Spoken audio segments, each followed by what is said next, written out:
Today, we continue with our mini-series called Lead Like You Want to Be Led. As a leader, you need to speak in the language of your people, not the other way around. People's motivations and goals can evolve over time, so it's important to keep checking in. Make it a habit to have ongoing conversations with each team member to understand their current mindsets and aspirations. Understanding these differences allows you to guide each person in a way that resonates with them, which in turn fosters loyalty, creativity, and commitment.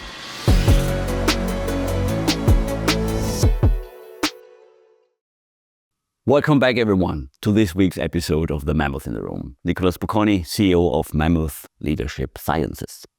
Today, we continue with our mini-series called Lead Like You Want to Be Led. This is also a chapter in my book, which has the same title as this podcast. In our last episode, we talked about the importance of walking your talk and how your actions set the tone for your team. Today, we're diving into a topic that's equally essential: knowing your people. It's not enough to just give instructions or set goals. Effective leadership requires a deep understanding of the individuals who make up your team. When you truly know your people, you unlock the potential to lead them in a way that's authentic and impactful. Let's explore what it means to know your team on a deeper level, how to connect with them as individuals, and how this can lead to a high-performing, cohesive team culture. First of all, let's talk about why knowing your team even matters. Knowing your team is more than just remembering names or job titles. Although sometimes you come across leaders who don't even know the names of their people. Don't be one of them. Just don't. But what knowing your people really means is understanding what makes each individual unique. Their strengths, motivations, values, and personal goals. When you're aware of these factors, you can tailor your leadership approach to meet the unique needs of each team member. This individualized approach leads to better engagement, stronger trust, and a team that feels valued for who they are, not just for what they produce. Consider this: every team member is motivated by something different. While one person might thrive on the intellectual challenge of a complex project, another might be driven by the satisfaction of making a positive impact on customers. Understanding these differences allows you to guide each person in a way that resonates with them, which in turn fosters loyalty, creativity, and commitment.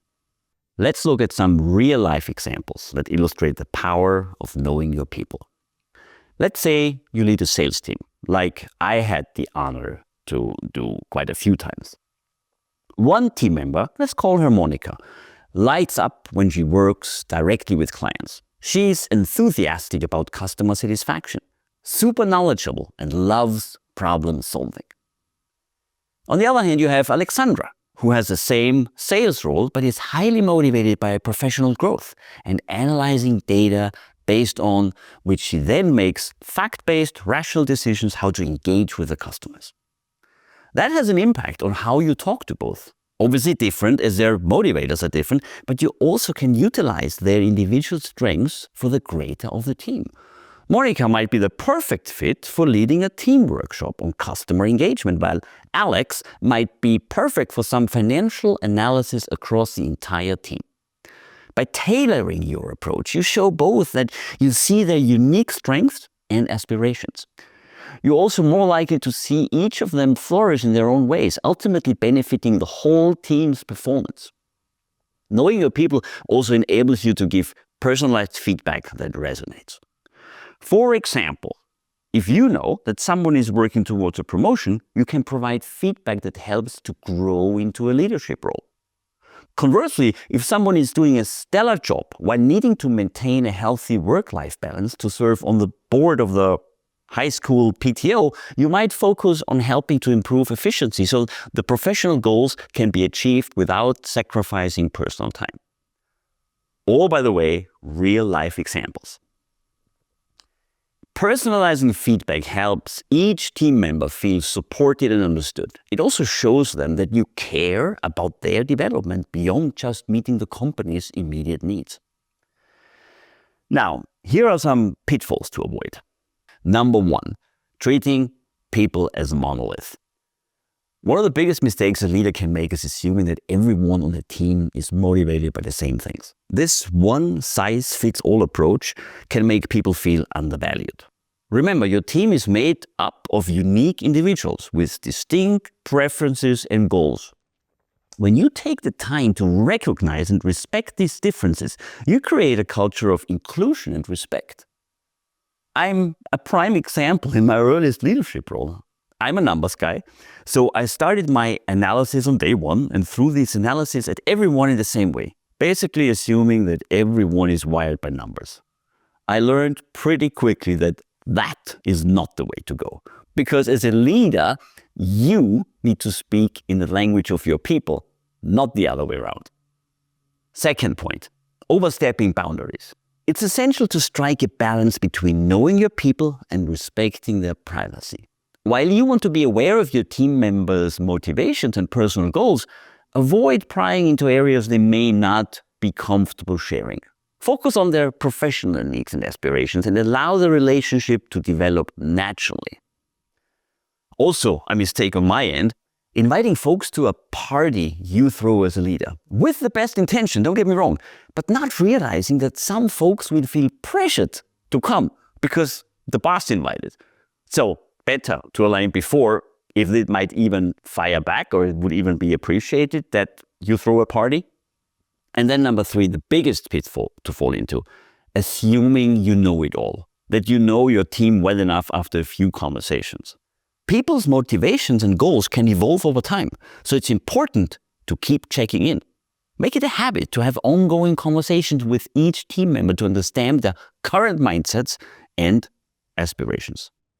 So here are some actionable steps for truly getting to know your team. These practices can help you build a strong foundation of trust and understanding. Have one-on-one conversations. I would call that out as number 1. One-on-one meetings are a powerful way to connect with your team members individually. Use this time to discuss not only their tasks and performance, but also their career goals, interests, and any challenges they're facing. Let these conversations be about them. Listen more than you talk. Ask open-ended questions that allow them to share their perspectives and aspirations. Let these conversations flow. Then, observe interactions and behaviors. Pay attention to how your team members behave in different situations. Who speaks up in meetings? Who takes the lead on projects? Who prefers to work behind the scenes or steer behind the scenes? I'm always looking out for the people who do not say a lot in meetings and then offer them to share their opinion, because these are sometimes or very often deep thinkers who might have a different view on what you are just discussing on the group level. Observing these behaviors can give you valuable insights into each person's strengths and preferences. Sometimes people express themselves more through their actions than their words. And then create a safe space for feedback. Encourage your team to share feedback about their work, experience, and about your leadership. This can be done through formal channels like feedback sessions or informally during one-on-one conversations. Let them know that their opinions are valued and that constructive criticism is welcome. This openness will foster trust and give you a clearer understanding of their needs. Celebrate individual and team achievements. Recognize your team's successes, both big and small. When you celebrate individual achievements, it shows you notice and appreciate each person's contributions. At the same time, highlighting team successes reinforces the idea that everyone's efforts are part of a bigger picture. This approach not only boosts morale, but also strengthens the bonds between team members. And then, finally, stay consistent. Consistency is key.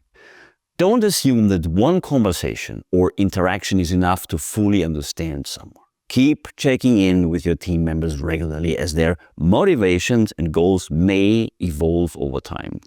Show genuine curiosity about their progress and challenges, and be open to adjusting your approach as needed. If you invest the time to consciously apply these steps, you will genuinely start to get to know your people. In my past, I had competitive horseback riders. university professors, authors, botanists, football coaches, MMA athletes, artists, historians, etc., etc. I just find out I could go on forever, I think. I had them all in my teams. And because I took the time to get to know them, I could tailor my conversations to their interest. Yes, we talked about the same goals, objectives, business outcomes, etc. But the conversation to get to those were completely different. Do that, and I can guarantee you with certainty that your people will thrive because they feel seen, appreciated, and understood. This will lead to higher engagement, increased job satisfaction, and improved performance. People want to feel like they're more than just a number. And when they see that you care about their personas, they're more likely to go above and beyond in their roles. Additionally, knowing your team fosters a positive and cohesive team culture. When individuals feel valued for their unique contributions, they're more willing to collaborate and support one another. This sense of camaraderie can make a huge difference in the overall success of the team.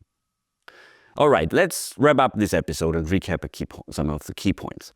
Every individual is unique. Each team member has their own strengths, motivations, and goals. Taking the time to understand these factors helps you lead in a way that brings out the best in each person. Number 2, create opportunities for connections. Use one-on-one meetings, feedback sessions, and casual conversations to build rapport with your team members. Show genuine interest in their professional growth and personal well-being. Observe and listen. Pay attention to how your team members behave, both in their work and in team interactions. Observing their actions can give you valuable insights that go beyond what they might share verbally. Then avoid assumptions and respect boundaries. Don't assume you know everything after one conversation, and respect each person's comfort level when it comes to sharing personal information. And then celebrate individual and collective successes. Acknowledge both personal achievements and team milestones to foster a sense of belonging and motivation. Do all of that and your team members will feel seen and appreciated, which leads to higher performance and a more positive work environment. All right, thank you for tuning in today. If you enjoyed this episode, please subscribe, rate, and share with anyone who's passionate about leadership. And join us next time as we discuss the importance of fostering individual development from day one and how understanding individual motivations can unlock your team's potential. And lastly, as always, if you're interested in more, you can order my book. It has the same title as this podcast, The Mammoth in the Room. It offers a practical roadmap how great leaders and their teams embrace evolutionary truth for outstanding business results. And it does that in 3 sections: on people, on strategy, and on implementation. Until next time, Nicholas Bocconi, The Mammoth in the Room.